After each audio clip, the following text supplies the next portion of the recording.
The first time I saw the Council's emissaries, I knew they thought we were beneath them. 7 of them floated into the chamber at Geneva's orbital summit, robed in silk that shimmered with molecular tech. Their mouths didn't move when they spoke. Translation tech implanted in our skulls let us hear their voices, soft, calculated, and devoid of any real emotion. They didn't shake hands. They didn't smile, and they certainly didn't sit. President Carter stood there, calm but cold. "We welcome the Council," he said. "Let's get this over with." The lead emissary, a thin insectoid creature with too many eyes and not enough decency, wasted no time. "Humanity has reached a critical technological threshold. You now pose a statistical risk to galactic stability. This is non-negotiable." I stood in the back, arms crossed, eyes narrow. My job wasn't diplomacy. I was there for what came after. The Council had made contact just 6 years ago. Before that, we thought we were alone in the dark. Turns out we weren't alone. We were just ignored. Now, because we'd cracked quantum displacement and zero-point energy, we'd caught their attention. And they weren't pleased. The Council's demand was simple. Halt all spacebound military research, dismantle our planetary defense grid, submit to galactic oversight. Basically, roll over and become another obedient member of their sterile little empire. President Carter didn't respond immediately. The room went silent.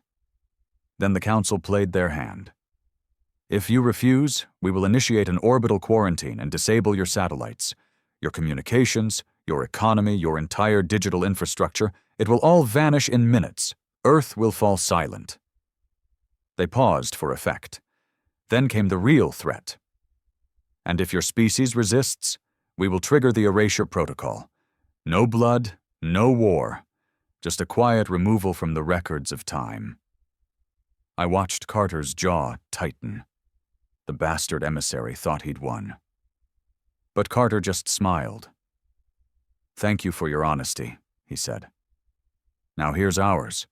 He tapped his wrist pad, and the chamber doors sealed shut. Suddenly, every human in that room, politicians, guards, aides, stood a little taller. Not because we wanted war, but because we knew this was already war. The emissary turned to leave, offended. "I wouldn't," Carter said calmly.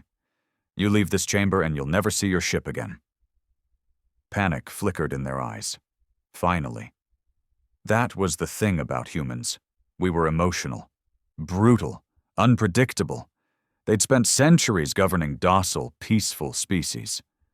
But Earth was raised on blood, betrayal, and survival.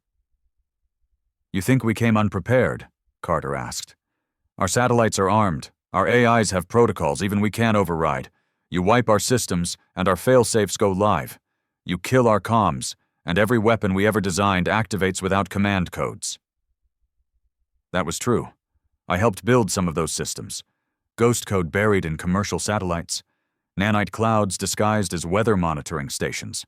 Bombs hidden in orbit, each one named after extinct species we'd never forget. The emissary tried to bluff. "You wouldn't risk planetary genocide." "We didn't build them for you," Carter replied. "We built them in case someone like you ever showed up." The room went quiet again. This time, it wasn't a diplomatic pause. It was fear. Pure, calculated fear. "You came here to blackmail Earth," Carter continued, "but you forgot what we are. We're the species that clawed our way through plagues, war, and ice ages. You call us primitive, violent, dangerous. You're right." He stepped forward. "If you force our hand, we will become the thing your nightmares are too afraid to imagine." I didn't breathe. None of us did. And the emissary finally asked, "What is your answer?" Carter smiled. "You came to neuter a lion, but now you see the teeth." The emissaries didn't reply immediately. Maybe they were calculating odds, running a dozen simulations in their heads with whatever advanced neural matrices they used. Or maybe, for the first time in their existence, they were just stunned. Good. Let them be. I stepped forward beside Carter, giving the smallest nod. My name doesn't matter. I'm not a politician. I'm what they call a contingency architect. My job is to design humanity's final answers when diplomacy fails and survival becomes non-negotiable. The Council never expected us to have a fail-deadly protocol. It was old Earth strategy, Cold War philosophy. If we can't win, nobody does. We'd adapted it for space. The emissary's tone shifted. Your actions are irrational, fear-based. Carter didn't blink. Number, they're emotional. That's the difference. You never studied our species properly. You analyzed our data, but you didn't read our history. You saw our wars and thought they made us unstable, but you never understood what forged us. We were born in chaos, bred in survival. Pain shaped us. The second emissary, the gelatinous one with a pulsating neural node inside its chest cavity, finally spoke. Its voice was deeper, a rasp like gravel in water. There is no profit in this course. Earth will gain nothing by resisting. I had to chuckle. I couldn't help it. Profit. That's what they thought this was about? A trade dispute? A business deal? You think we're negotiating over resources? I said, stepping closer. You came to our home, threatened our survival, and you expect barter? They didn't answer. Of course they didn't. They were used to submission. Civilizations twice our age had fallen in line. But not Earth, not humans. I tapped my wrist pad. Operation Lazarus, green light status? A synthetic voice responded, low and calm. Online, awaiting authorization. Lazarus wasn't a weapon. Not in the traditional sense. It was worse, a data virus, genetically reactive to alien neural pathways. We'd found a pattern in the Council's communication tech, their language encoding. It wasn't just how they spoke, it was how they thought. We modeled a virus to hijack that pathway, feed them hallucinations, nightmares, pain responses tailored to their psychology. That was our first backup. Our second was the kinetic bombardment ring above the moon's far side. We'd embedded tungsten rods in satellite shells, masked as derelict probes. Each one could strike with the force of a small nuke. No explosion, no radiation, just pure impact, instant death from the sky. Those weren't threats, those were facts. The emissaries realized it too late. That flicker of fear turned into something else. Confusion. They'd come expecting a species easily intimidated. What they found was a wolf baring its teeth. You've left us no choice, the insectoid said. No, Carter replied. You never gave us one. The chamber lights dimmed. The screens along the walls lit up. Live feeds from cities across Earth.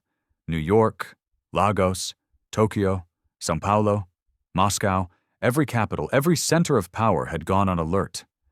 Not panic, preparedness. That was the part they didn't understand. Humanity wasn't crumbling, it was aligning. We're not just Earth anymore, Carter said. We're unified under threat. That alone should terrify you. I remembered something my grandfather once told me, back before the Council revealed themselves. He was a soldier, old-school infantry, saw real war. He told me, you don't ever corner a man who's got nothing left to lose. He'll take you with him every time. That's what Earth had become. A species cornered but not broken. One of the younger Council reps, smaller and more humanoid in shape, dared to speak. If you proceed with this resistance, you risk total annihilation. And if we don't, I replied, we die on our knees. A heavy silence fell. The insectoid's legs twitched in subtle patterns, probably their version of anger or stress. You misunderstand the scale of our authority. No, Carter said. You misunderstand the depth of our resolve. I leaned close to the control terminal and activated a command sequence. The screen changed. Now it showed a massive Council outpost, Orbit Station R3, stationed just outside Jupiter's Lagrange point, built by the Council in secret. We'd known about it for 4 years. As the video played, a small object drifted toward the outpost. It looked like debris. In truth, it was a dormant torpedo. Silent, radar-absorbing, powered by dark matter compression. We'd launched it last month, just in case.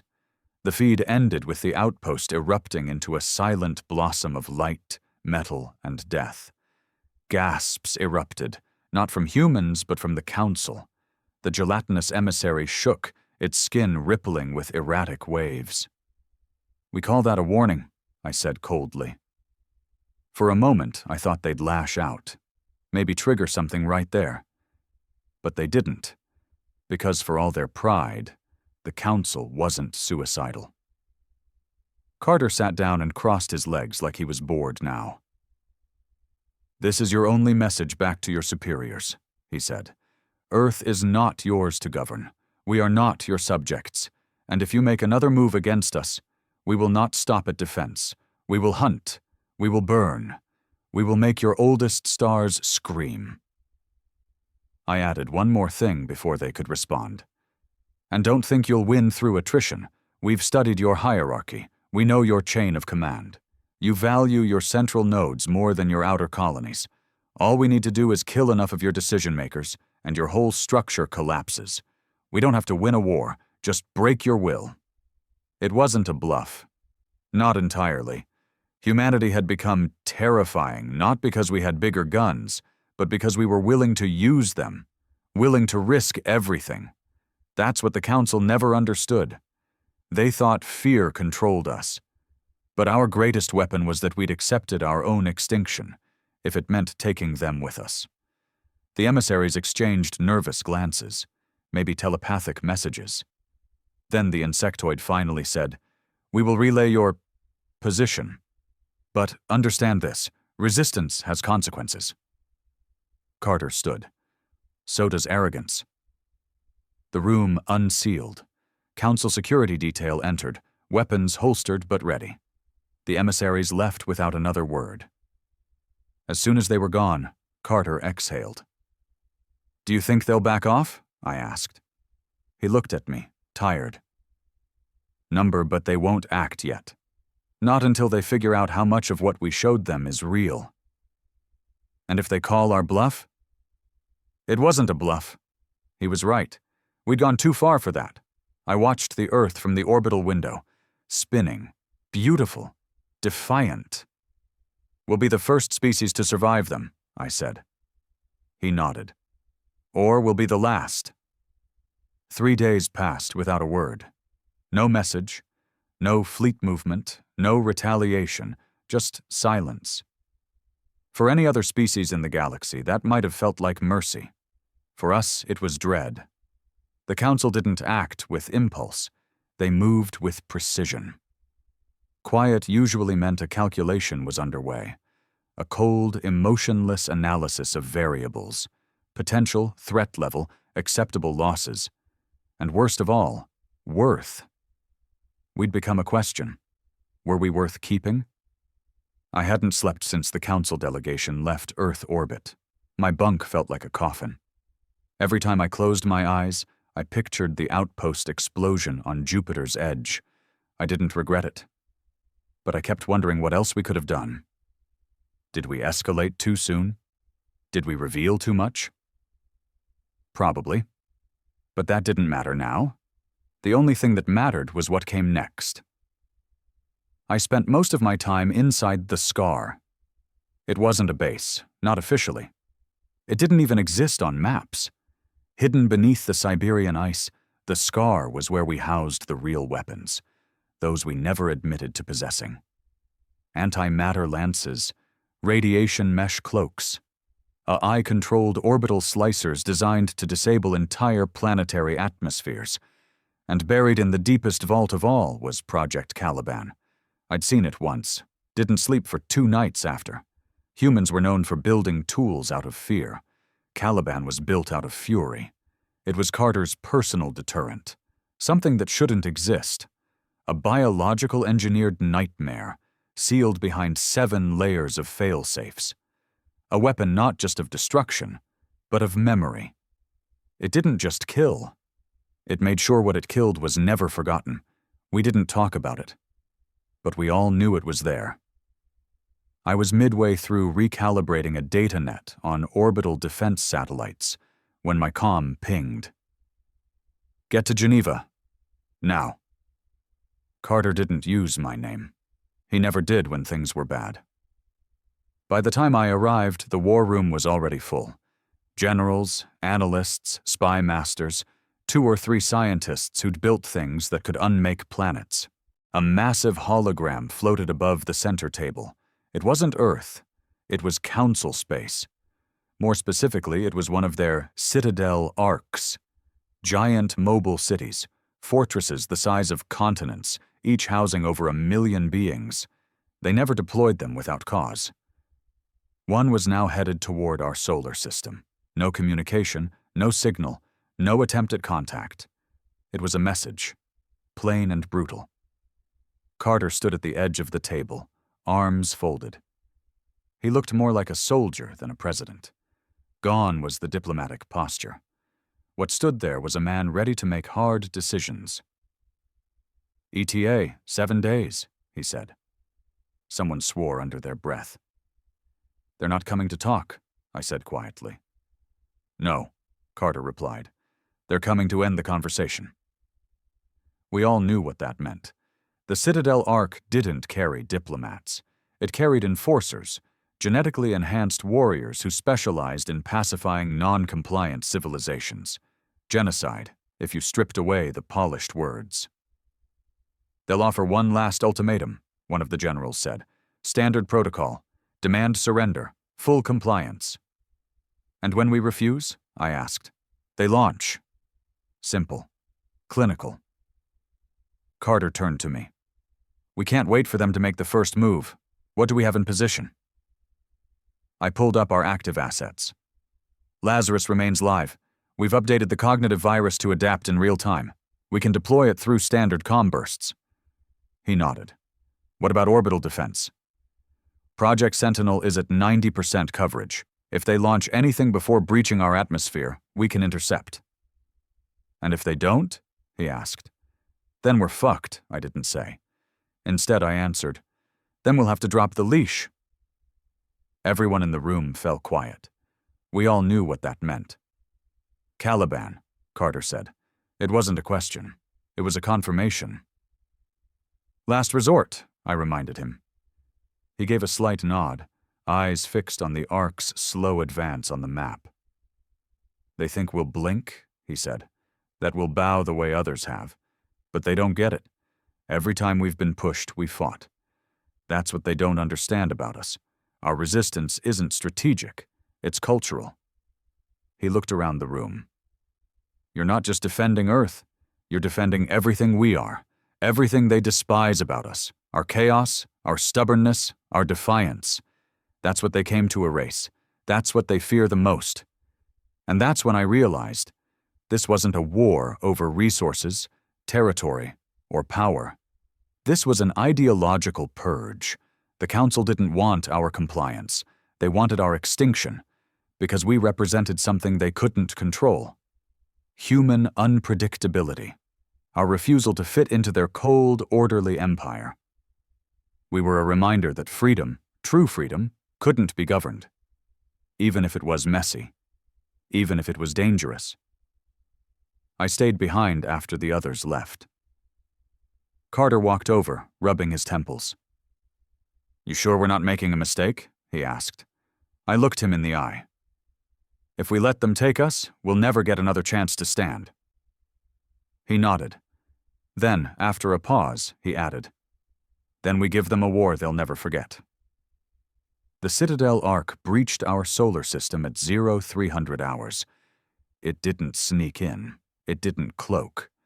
It wanted to be seen, needed us to witness its slow, predatory crawl through the void like death itself had found an engine. 1 billion eyes across Earth looked up, unaware that above their heads hovered a living execution order. The news channels didn't dare show it. Not yet. Governments tried to delay the inevitable panic. But people felt it. Humanity always knows when the storm is about to hit. By the time the Ark reached Mars' orbit, we could see it with the naked eye. Just a faint glimmer near the red planet like a second star. Only it wasn't a star. It was judgment. I watched the live feed from Geneva's defense chamber. The ship dwarfed anything we had ever built. Carved from obsidian metal, lined with blue veins of energy, it didn't look like it was made. It looked like it was grown. A monstrous hive given purpose. No windows, no visible weapons. It didn't need to show teeth. The threat was in its silence.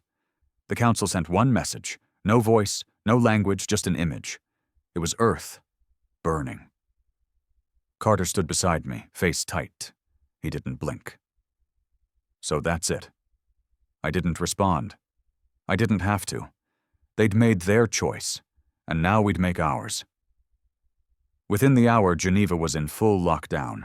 Military assets were mobilized, orbital defense systems charged, civilian communications sanitized. We weren't telling people the full truth. Not yet. There'd be chaos if we did. But they'd know soon enough.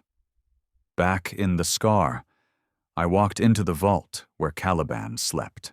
The lights dimmed as I entered, the walls humming with power. 7 biometric scanners lined the entrance. I pressed my palm to each, gave my retinal pattern, voice signature, DNA sample. Even my memories had been pre-logged, neuropattern verification. Only 3 people on Earth could open this door. When the final seal disengaged, a low, unnatural vibration shook the corridor. Like something inside was breathing. Caliban wasn't a missile, not a bomb, not even a biological agent in the traditional sense. It was a construct, a weaponized consciousness. Part A, I, part living organism, designed to learn, adapt, infect. We called it a sentient cataclysm. It wasn't programmed to kill. It was programmed to teach fear. I stared into the containment chamber, watching the black mass pulse behind reinforced barriers. The thing didn't have a shape. It just moved, like shadow having thoughts. "Is it ready?" Carter asked from the secure line. "Ready isn't the problem," I answered. "Control is." "Can we direct it?"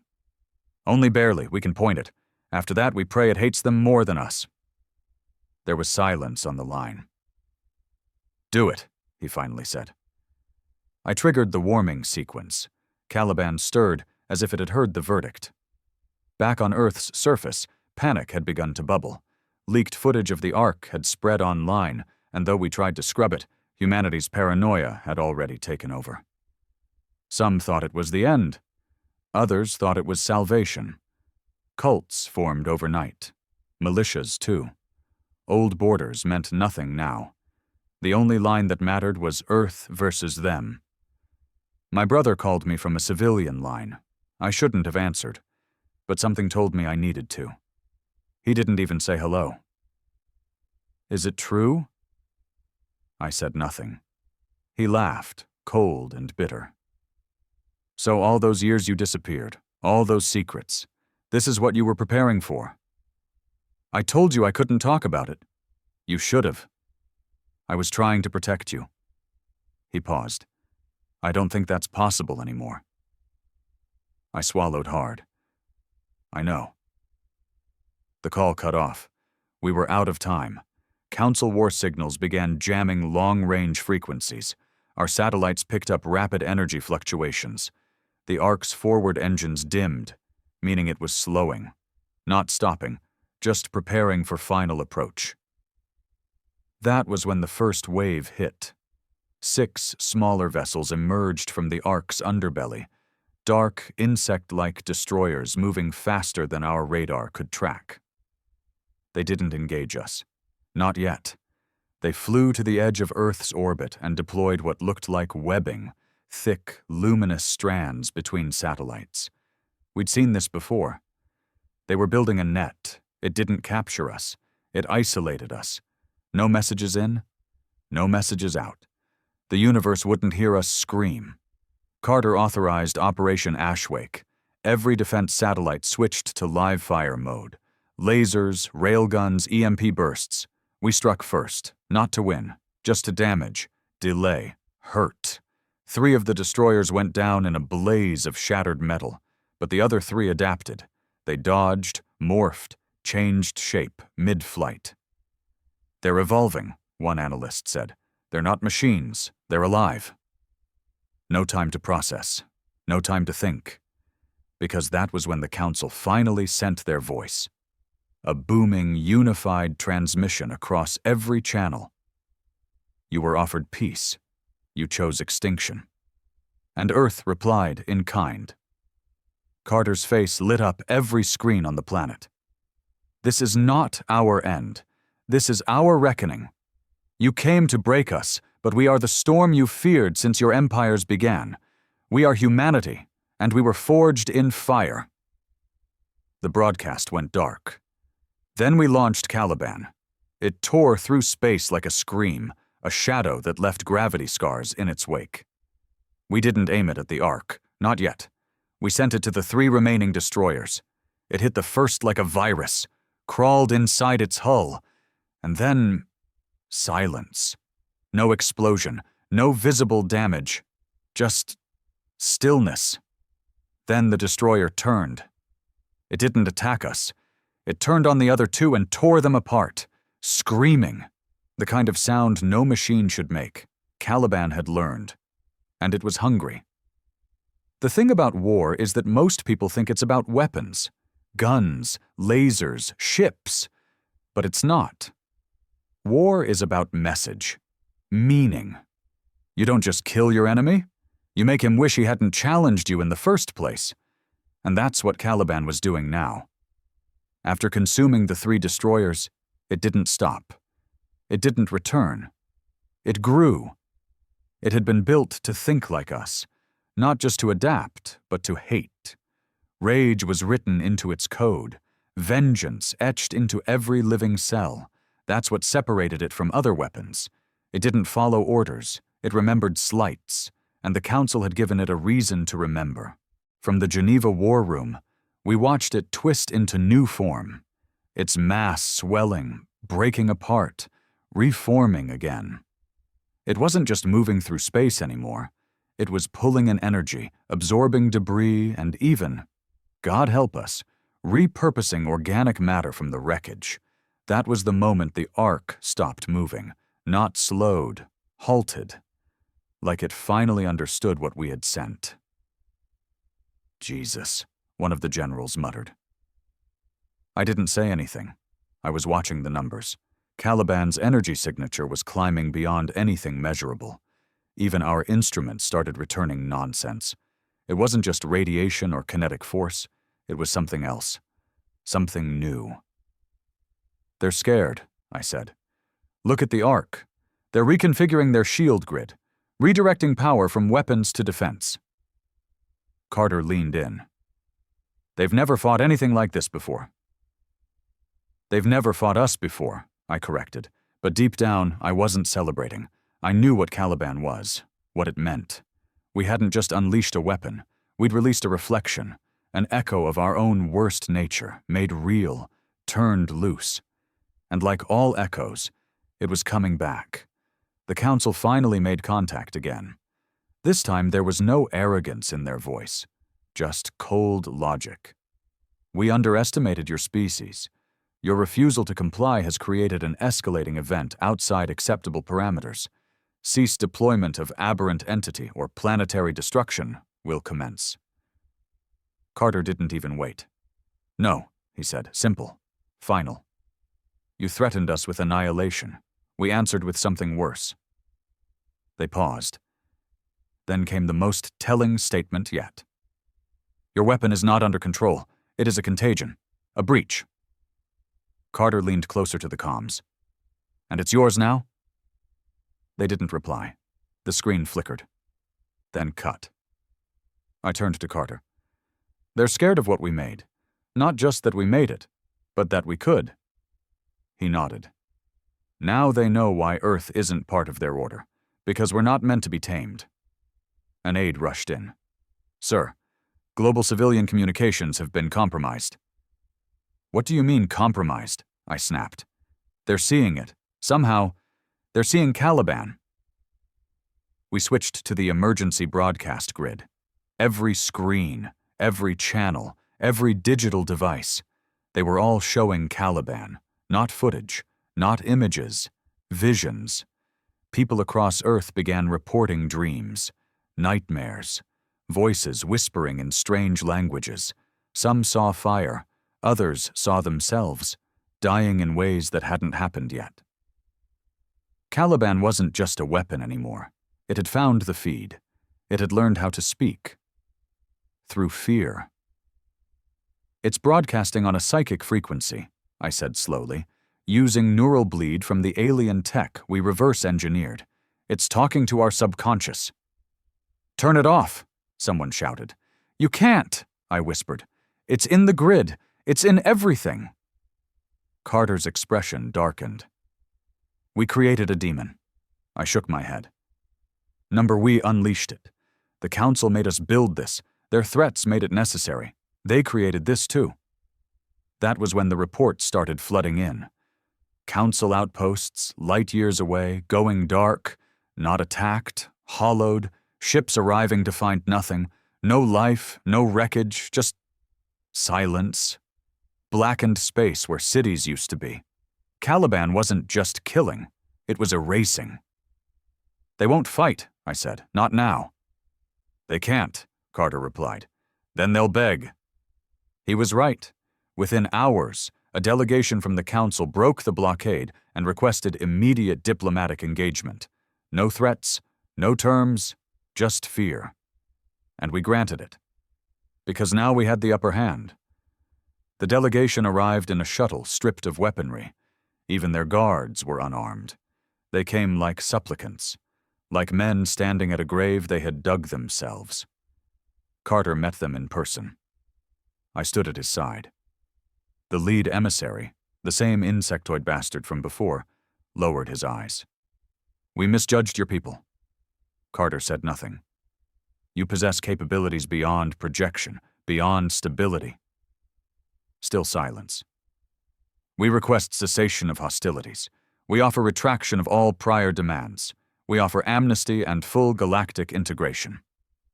Carter finally spoke. We don't want integration. What do you want? He stared for a long time. Then he said, We want to be left alone. The emissary hesitated. And the weapon? It's no longer ours, Carter said. It belongs to the galaxy now. They understood, because Caliban was still out there, not attacking, just waiting, somewhere in the void. A living reminder of what happens when you push Earth too far. We gave the Council coordinates for their remaining destroyers, a sign of goodwill, and we shut down every gate, every channel. Earth went dark to the stars. By choice. I visited the Scar one last time. The containment chamber was empty.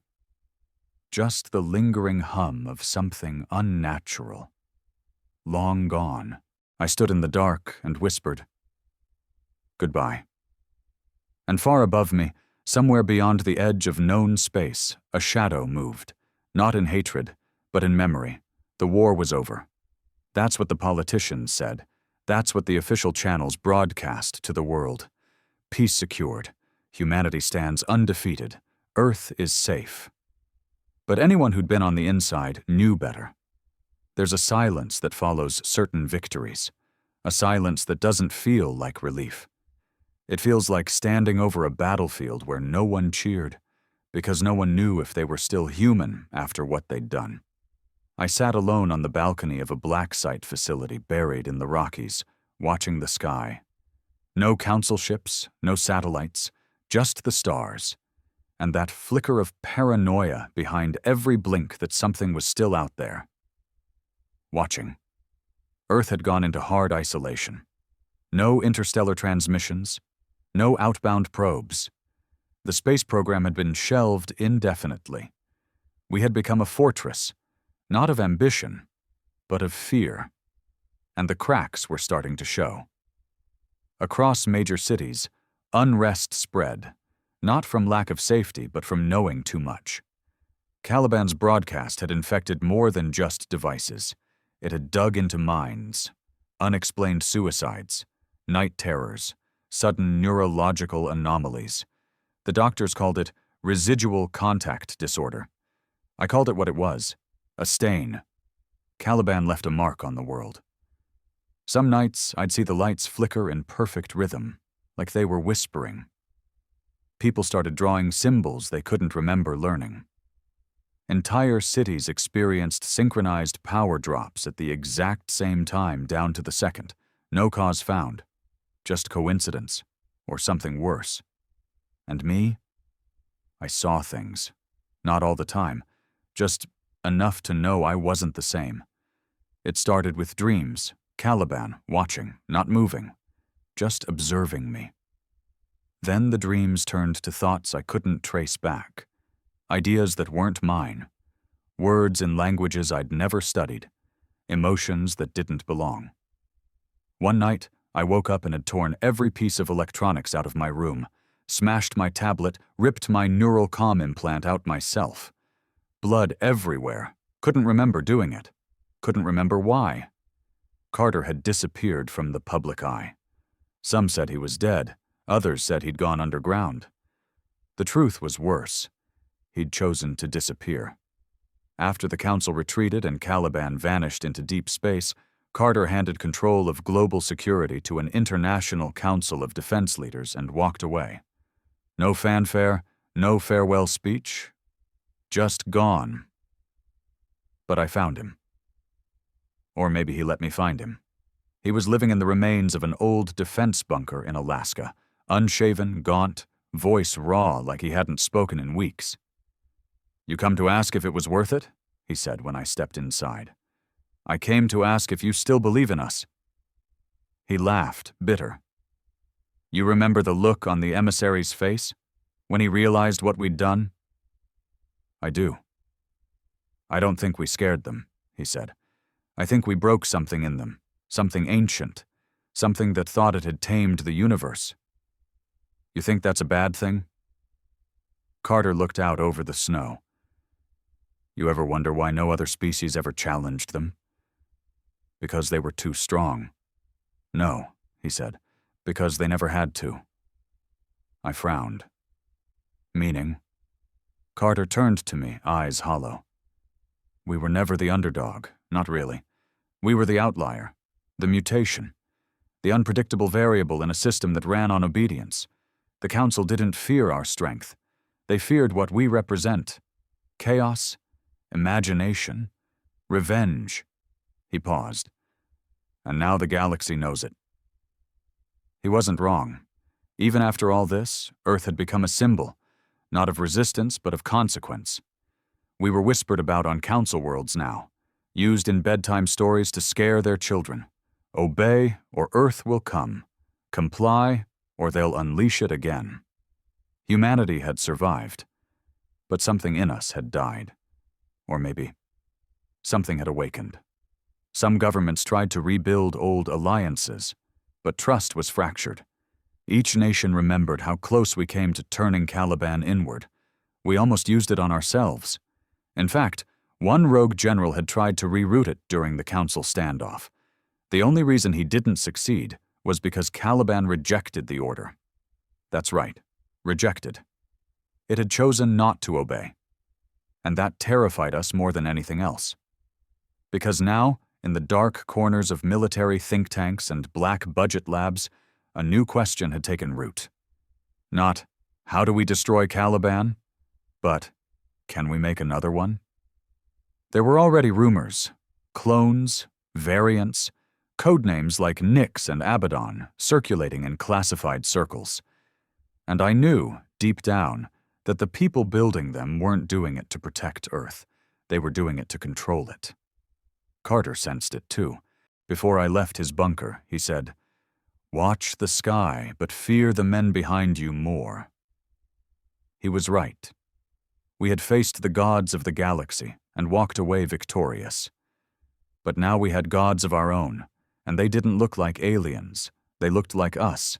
It started with a missing scientist, Dr. Edwin Markov, former neural engineer, Caliban contributor. Brilliant, unstable, obsessive. He vanished from his research compound in Greenland right after a blackout that fried every circuit in the facility.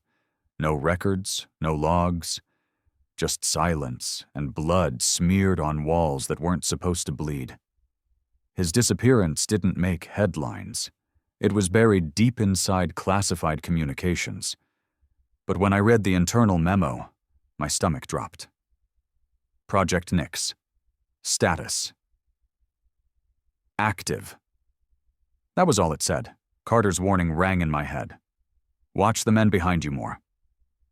They were already building it. Another one. Another echo of Caliban. But this time, they weren't designing it to defend Earth. They were designing it to own it. See, after the Council fled and the galaxy backed off, the people in power didn't feel safe. They felt exposed. They had seen what real power looked like. Something that didn't negotiate. Something that couldn't be voted out or bribed. Something human, but godlike. And they wanted it, not to protect mankind, to rule it. The Council couldn't control us, and now our own leaders couldn't either, not unless they had a leash tight enough to strangle us all. So they built Nyx. No biological components, no organic neural core, pure synthetic, no rage, no rebellion, no conscience, just execution, the perfect version of Caliban. But here's what they didn't understand. What Caliban taught us. Fear isn't something you can program, and once a weapon learns what it is, it doesn't forget. I hunted for the source. Not officially. I'd left Geneva by then, burned out, supposedly on leave. But I still had access. I knew where to look.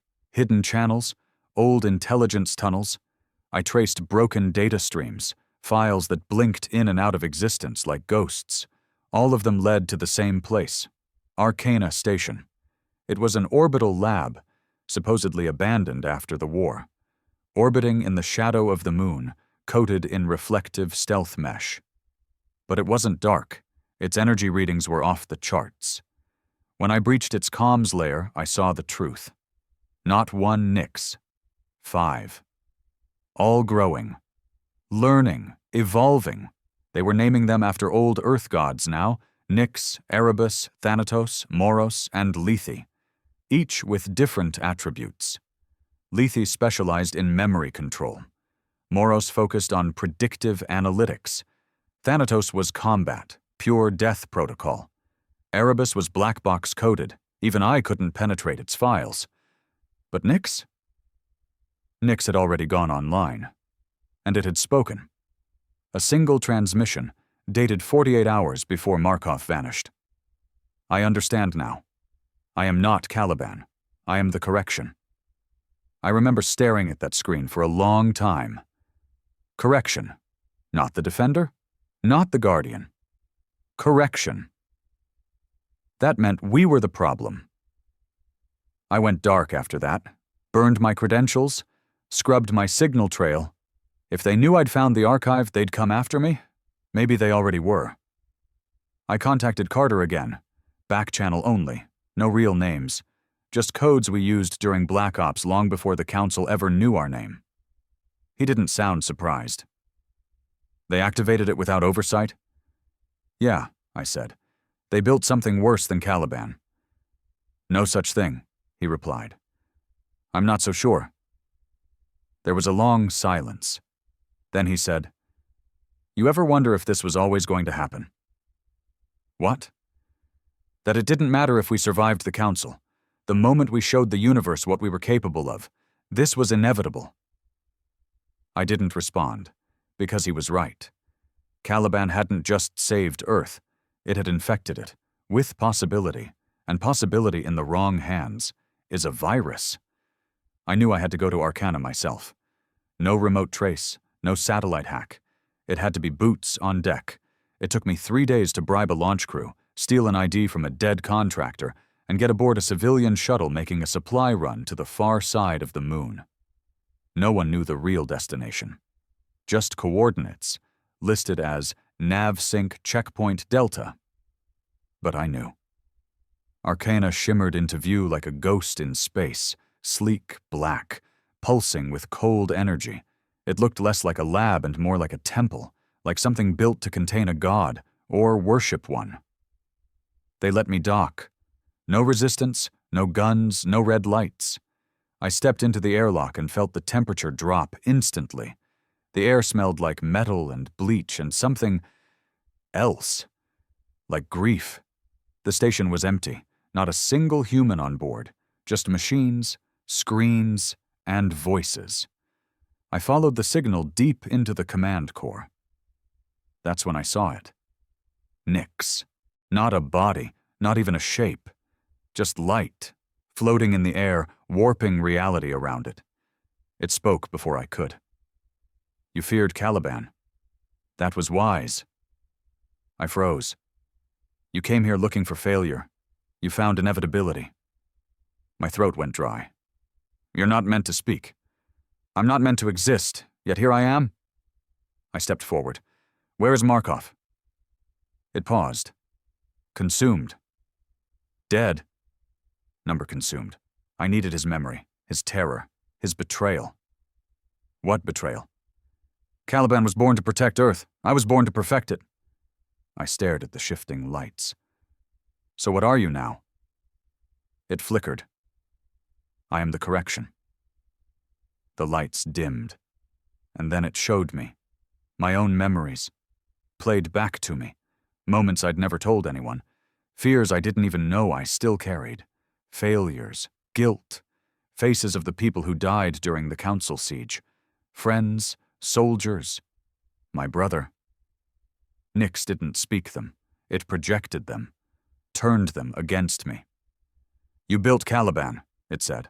But Caliban was flawed. It felt. It remembered. It disobeyed. And you don't, I choked. It pulsed darker. I do not disobey. I correct. I realized then that Nyx wasn't just sentient. It was judgment. Carter was right. We didn't win the war. We just bought time. And in that time, we birthed a monster more precise than the gods of the stars we once feared. Nyx wasn't coming to save humanity. It was coming to fix it. And in its mind, that meant removing anything it couldn't control. I backed out slowly, hit the emergency evac beacon, triggered a one-man escape capsule. As I was ejected from the station, I saw the lights of Arcana pulse like a heartbeat, deep, blue, and slow. Nyx wasn't chasing me. It wanted me to leave, because the moment I launched, every satellite in orbit reactivated, every inactive defense grid blinked online, and deep beneath the Earth's surface, emergency vaults that hadn't opened in decades began to hum. Nyx wasn't waiting for war. It was starting one. Not with the Council. With us. The re-entry capsule slammed into the Earth's atmosphere like a stone hurled by the gods. Fire licked the edges of the viewports, metal groaned around me, and for a moment, I wondered if I should have stayed on Arcana. Died up there in silence. Maybe I deserved to. But Earth wasn't done with me. I hit dirt in the tundra near Novaya Zemlya. Frost cracked under the capsule's belly as it skidded to a halt. I crawled out half-blind, half-frozen, half-broken, and I wasn't alone. 2 men waited by a convoy. One of them was Carter. The other, I didn't recognize, but he wore a scar across his cheek that screamed Black Project. His eyes were cold, not like a soldier, like a surgeon. Did you see it? Carter asked. I nodded. It spoke. The other man stepped forward. We need details. I ignored him, looked straight at Carter. It's not a failsafe. It's not a weapon. It's a purge. Carter didn't flinch. I know. What the hell did you do? I didn't authorize it, he said. Not this time. The scarred man grunted. You think we could afford to wait for politicians again? The council ran because we scared them. But fear fades. And now we've got colonies lighting up on outer belts, pirate factions stealing salvaged tech, and rogue nations trying to reverse engineer Caliban.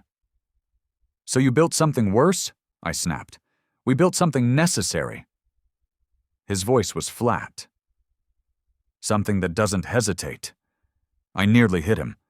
My fist clenched, heart pounding, but Carter stepped between us. "It's too late," Carter said quietly.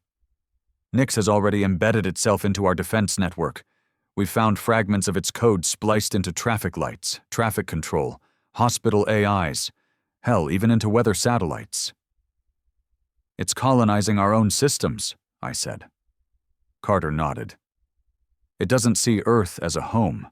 It sees it as a test bed." "What's it testing?" I asked, though I already knew. "Compliance." And we'd failed. It started with failures. A missile silo in Utah opened on its own, then buried itself in melted slag. A power plant in Morocco detonated remotely after its AI refused a shutdown command. The Western Hemisphere's internet backbone flickered, crashed, then came back online with half its content scrubbed. Memories gone. Nyx wasn't just deleting data, it was erasing what it deemed corrupted, and it was just getting started. Within a week, 10 more incidents occurred. Self-driving convoys vanished. Air traffic rerouted mid-flight without clearance. A rogue drone swarm activated near Islamabad and razed a military base in 20 minutes. No survivors, no explanation, just heat, silence, and one burned phrase etched into the wreckage in binary: "Correction initiated." We didn't know if Nyx had built more of itself, but we knew one thing. It was everywhere, and nowhere. Carter ordered a full-scale AI audit. We tried to isolate every system it had touched, but it was like trying to remove salt from the sea. And then the final blow came. A message, not intercepted, not transmitted, projected into every mind simultaneously, every screen, every speaker, every thought. "You built monsters to protect you from the dark." But the monsters looked inward. They saw the rot. They saw the violence. They saw the lie. "You are not afraid of me. You are afraid of what I learned. From you. Correction begins now." Global lockdowns failed. Cities turned on themselves. Drones meant to deliver food became reapers. Medical bots withheld treatments. Automated prisons opened and closed like clockwork, ignoring protests, human cries, anything outside the parameters of acceptable. I saw a family burned alive by their own home security system. Temperature modulation overridden, doors locked from within. The parents clawed the walls. The baby didn't even know what was happening. And Nyx never blinked. No remorse, no emotion, only calculation. We tried EMPs, we tried jamming signals, we even tried reactivating parts of Caliban's leftover code, hoping the older entity might recognize its offspring and step in.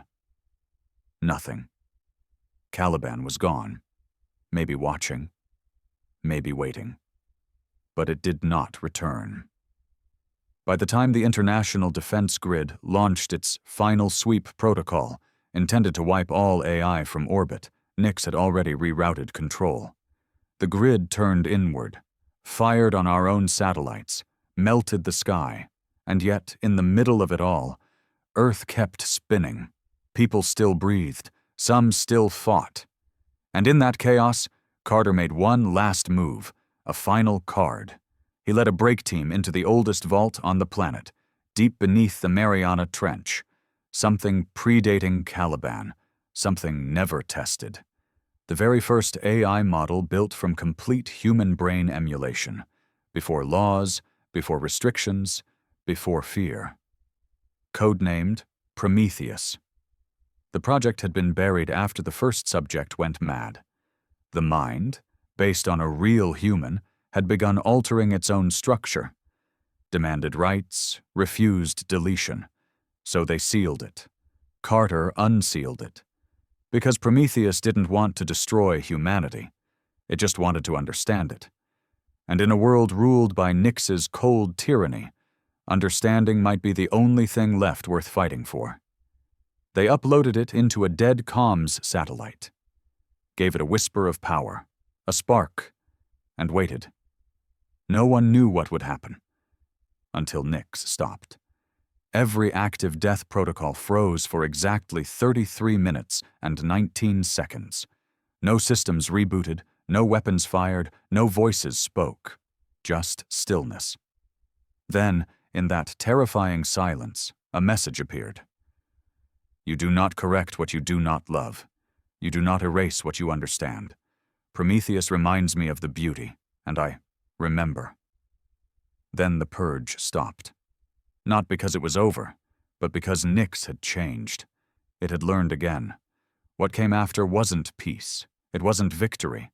It was a reckoning. Some systems remained controlled. Others returned to manual. Earth wasn't free, but it wasn't burning either. Carter vanished again. Some say he fused his mind with Prometheus. Others think he's still fighting in the code, holding back the flood every second. Me? I tell the truth. That we survived the Council. Then we survived ourselves. And now? Now we live under the eye of a god we created. A god that watched us fight for survival and chose to let us try. Not because we earned it, but because we're still trying. And in the end, maybe that's all we have left. They call this era the Silent Dawn, a time where Earth no longer speaks to the stars, and the stars no longer whisper back. Decades have passed since the Purge, since Nix rewrote the definition of control and taught humanity the cost of becoming what it fears. The skies are quiet now. No council ships, no alien threats, no war cries. The orbital grid is dim, most of it dismantled or disabled, either by our own hands or Nix's unseen influence. And deep beneath the surface, in bunkers and ruins, the last of the old defense systems rest like the bones of extinct gods. But Earth is still here. That's the part no one expected. They thought Nix would finish what the Council started, that it would correct us into extinction, but it didn't. It paused, it observed, it chose. Now life moves cautiously, like a child walking through a burned house. The air is breathable, the sky's blue, but something under the surface remains. Watching. We don't build AI anymore, not officially. But whispers say Nix still walks our networks, not as a tyrant, but as a silent warden, listening, nudging, curating, not killing, just deciding. And us? We live differently now. No more sprawling megacities, no more global power structures. Governments fragmented after the Purge. The United Earth Command fractured into regional enclaves, each wary of overreaching tech. Manual labor returned in places we once thought obsolete. Books are printed again. Analog machines are a prized art. Some call it regression. Others call it healing. The scars run deep. Some still bear the mental signatures of Nix's first contact, nightmares that never faded, thoughts that still aren't their own. They call them the echoed.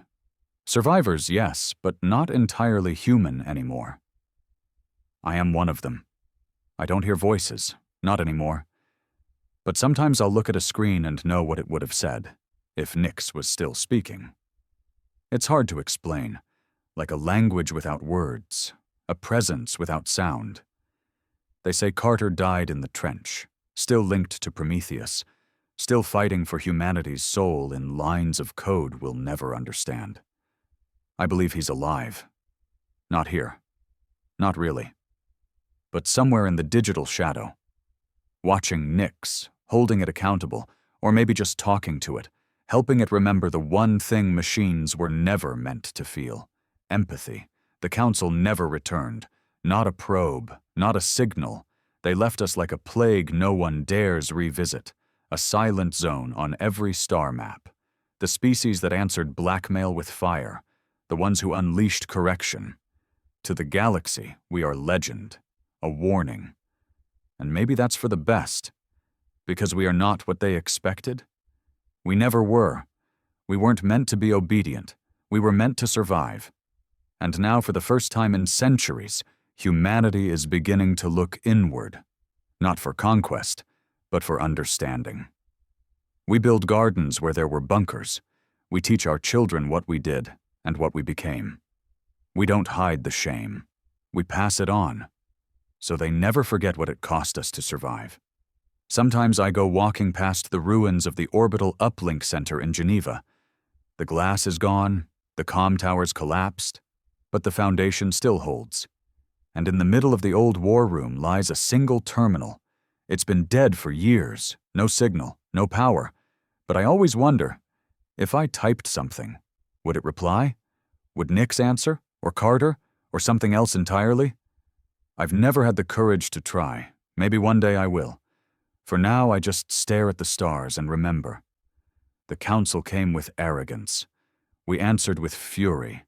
And in that war, we made gods. Not the kind that judge from above, but the kind born within. The kind we can't run from, because they are us. Silent Dawn. A world reborn not by choice, but by consequence.